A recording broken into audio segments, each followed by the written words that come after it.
Ricardo Salinas is a Mexican multi-billionaire with an estimated fortune of around $14 billion.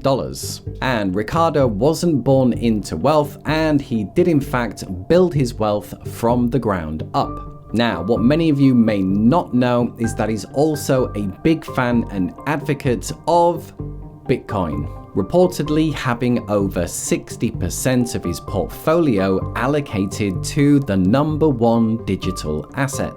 And so obviously Ricardo knows a thing or two about how to make money, how to invest, so clearly someone worth listening to.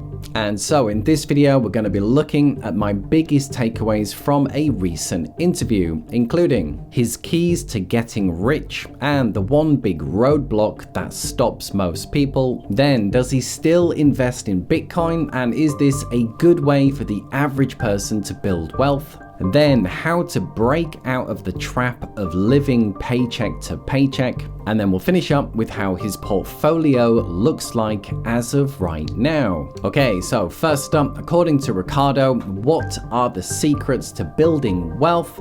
Well, he says we just need a few things.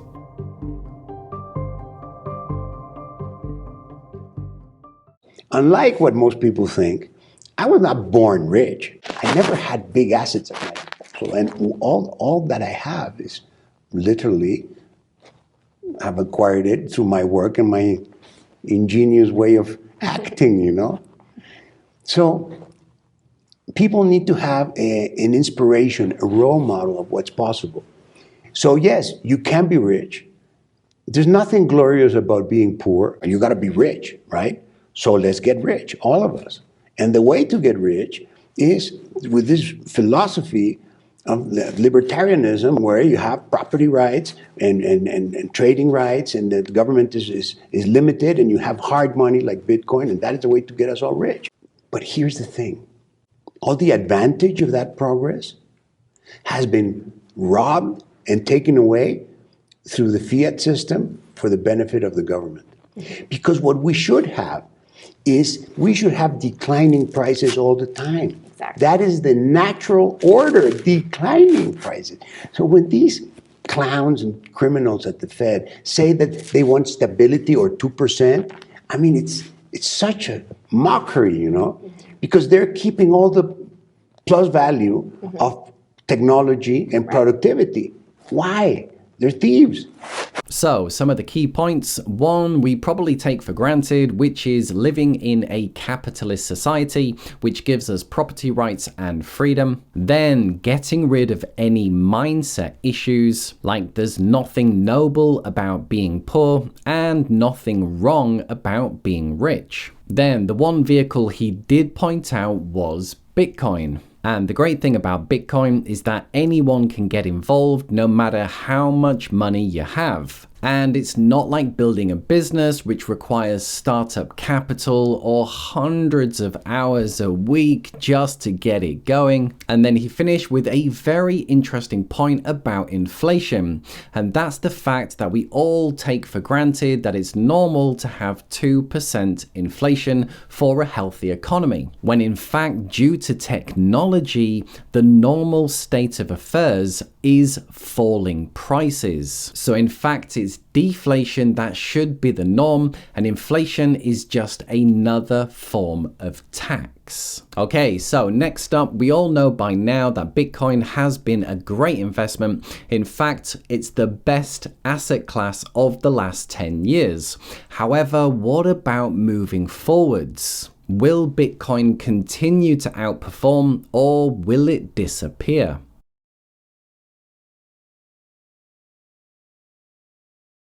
I don't think there will be a Bitcoin standard.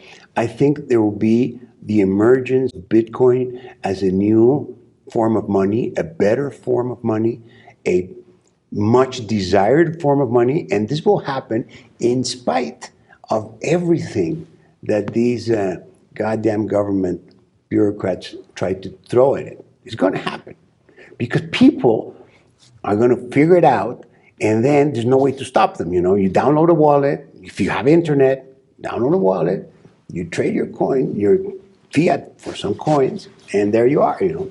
So I think our job, my job as a businessman and somebody who thinks, is to get people aboard so that they don't feel left out later, you know. And so, good news. According to Ricardo Salinas, Bitcoin is not going to be stopped. And although we may not go on a full-on Bitcoin standard, he thinks it will still be used as a form of payment and store of value. Okay, next up. Now, one of the biggest traps the average person falls into is living paycheck to paycheck. And when all of your time and money is being spent just trying to get through the month, how do we break out and create wealth and abundance? Well, according to Ricardo, there is one big shift that needs to happen.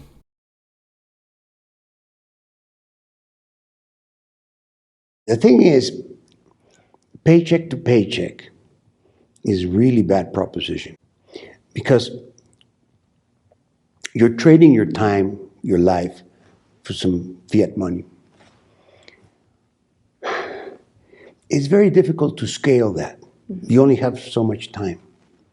So if you really want to get away from that, you have to think of how to create value for someone else. And then get them to give you your money. That's why I love the definition of money that I heard the other day. I think it was, what's his name, Jack, the young guy. Jack Mallers? I think who does this in the closet? Yes. That one, Mallers, right? Yeah. I like him.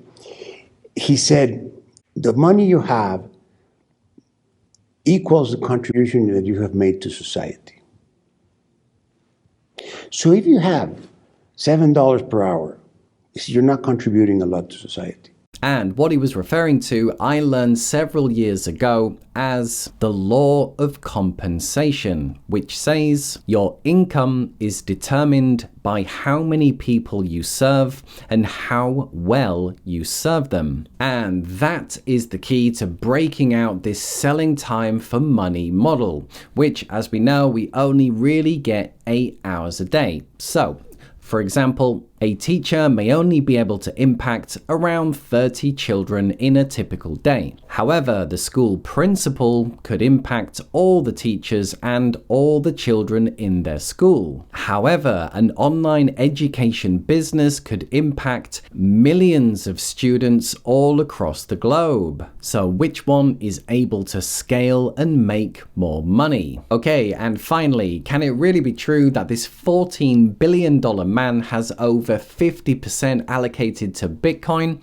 Well, let's finish up with some insights into his net worth and liquid portfolio and how they look right now.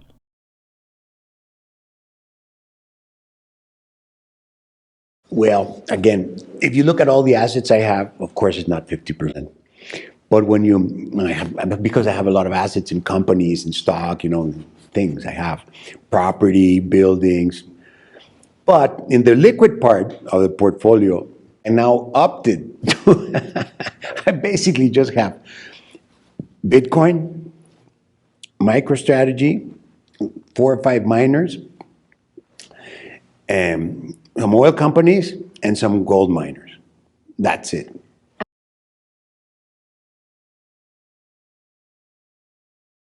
Ricardo Salinas is a multi-billionaire from Mexico with an estimated fortune of around $14 billion.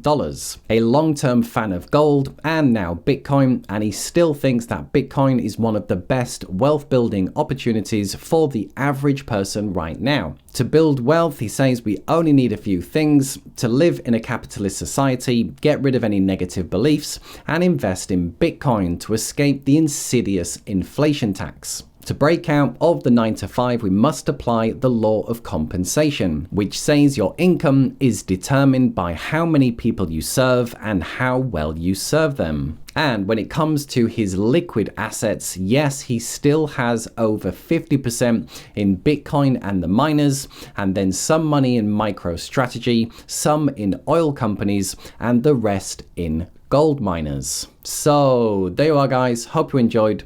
Now you tell me, what do you think about Ricardo Salinas? Let me know below. And just remember to get rid of 100% of the comment spam and trading bots that plague YouTube comments. We are trying out the new SuperThanks commenting system. So to get your question or comment read and replied to, or just to say thanks, then use SuperThanks below. And for now, just to say, if you did enjoy anything in the video, then drop a like, and a big thank you to everyone who does. And I'll see you in the next video. Bye for now.